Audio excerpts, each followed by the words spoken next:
Hey, I have just had my mind thoroughly blown by Bit Trip Core, so I'm probably not the best person to talk about the game right now, but luckily I am joined by Alex Noisy from Gaijin Games, and you, sir, are the game's designer. How are you doing? I'm doing well. How are you doing? Not too bad. I'm feeling just a little kind of, it's a high speed, kind of high stress sort of experience, but so we've been talking about the game, and you've got kind of you mentioned art style, which is another Nintendo franchise, sure. And you've got kind of an art style thing going on here where you've got a consistent, aesthetic, kind of similar gameplay styles from game to game, but unlike those kind of one-off games, you say that you've got, this 6-installment series where you're actually telling a story.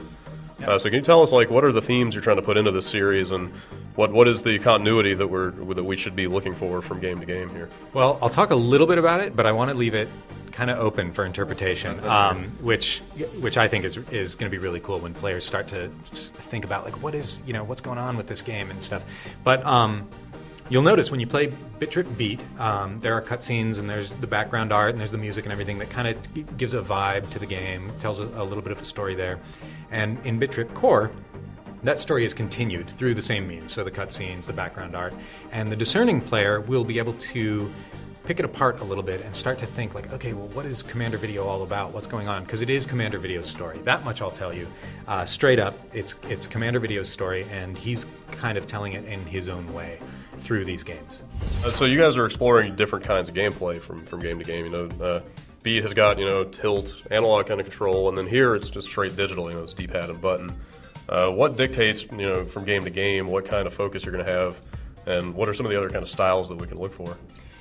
Well, the gameplay complements the story that we're trying to tell, and in Bit Trip Beat, we went with the severely analog, if you will, sort of spinner-style control that you can do with the Wii Remote.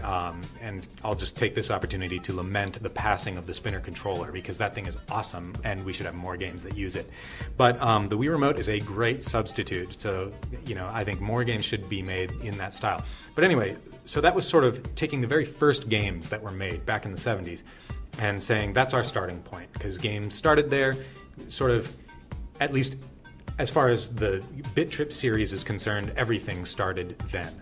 So that's where the beginning is. Then, with Bit Trip Core, we wanted to take it to a logical next step, which was D-pad and button press. And that's very familiar to a lot of people, sometimes even more familiar than analog control.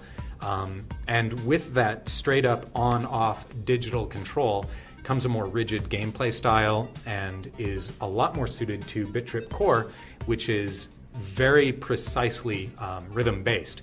Whereas in Bit Trip Beat, it was more passively rhythm-based, and this one is more actively rhythm-based. Should we expect the series to kind of chart the evolution of the controller over time? I mean, are we going to see the Nunchuck's analog stick come in at some point? Are you going to throw a power pad in there? Where's this thing going to go? A power pad would be awesome. Or the Wii Fit board. Sure. That would be great. I wouldn't say that you're definitely going to see an evolution of controls, because I don't want to promise something that we won't end up doing. But what I can promise is that we are going to be changing it up from title to title. One of the things that I really like about, you mentioned the art style earlier, one of the things I like about those games is that they're wholly unique from each other. And while we are a little bit different in that we're telling a story, we want the gameplay to be unique from game to game. So let's say you don't like Bit Trip Beat, but you really like Core, because let's say you're better at D-pad games, then there's something there for you in the series. And I think that by the end of the series, there's going to be something for every type of gamer. What attracted you guys to the Wii platform and made you want to make a game like this on the Wii? Yeah, there were a few things that attracted us to the platform. Primarily, it was the control. So we wanted that spinner feel, and we really couldn't get it on any other platform. And the Nintendo Wii, the Wii Remote is such an untapped, it has such untapped potential, I think. And we found some of that and tapped into it, and it just felt like a natural home. Also, our team is very familiar with how Nintendo works. We've worked on a lot of Nintendo projects in the past, so it was just sort of like a natural home for us. Have you been making all of these games concurrently, on top of each other, or do you finish one and then does that mean you can, whip the next one out in 2 or 3 months, or do you kind of have to have prototypes of everything going at the same time to hit this release schedule? We actually have ideas for all of them, concepts for all of them, but we start a game the Monday after the Friday that we finish the other one. So there's sort of no rest for us in terms of, okay, this game is done, on to the next, and we just immediately start the next. So we're definitely developing them in sequence, just like they'll be released in sequence. But the concepts are all there, so we know, at least in concept phase, what each game is going to be. Before I let you go, I noticed that, if you don't mind me getting a little personal here, I noticed that your love of the pixel has extended to some body art. I was wondering if you could tell us a little bit about your tattoo and how that may tie into the series.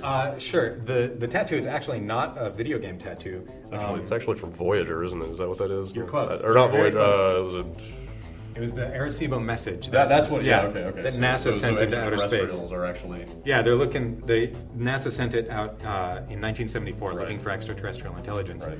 And yeah, I think you're absolutely right. There's something about pixel art, that blocky stuff, that is really attractive to me. And I think that it's because I grew up then, and I grew up on the 2600 and seeing images like this, and it's sort of like feels like home for me.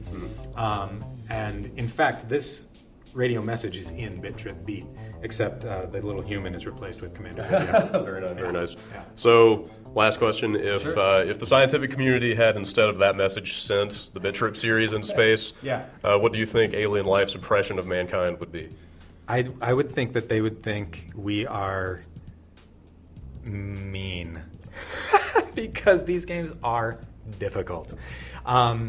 I don't know, but also at the same time, I think that they would sit back and they would wonder, like what are these folks doing? Is this how they think? I don't know, because if you sent this game out versus Silent Hill or Indigo Prophecy, these are very different impressions on humanity, and I think that that's one of the reasons I'm in the video game industry, is because we all view things differently, and we all have our own takes on the world. And it's not that I see the world this way all the time, but sometimes I do, and so I'm expressing that through the Bit Trip series. And after the Bit Trip series, I'll express it in another way. The sky's the limit, right? Yeah, for sure. Cool. All right. Well, I'll let you get back to looking at the stars, or looking toward the stars, I should say. And thanks for your time. Great. It was great talking with you. Thanks.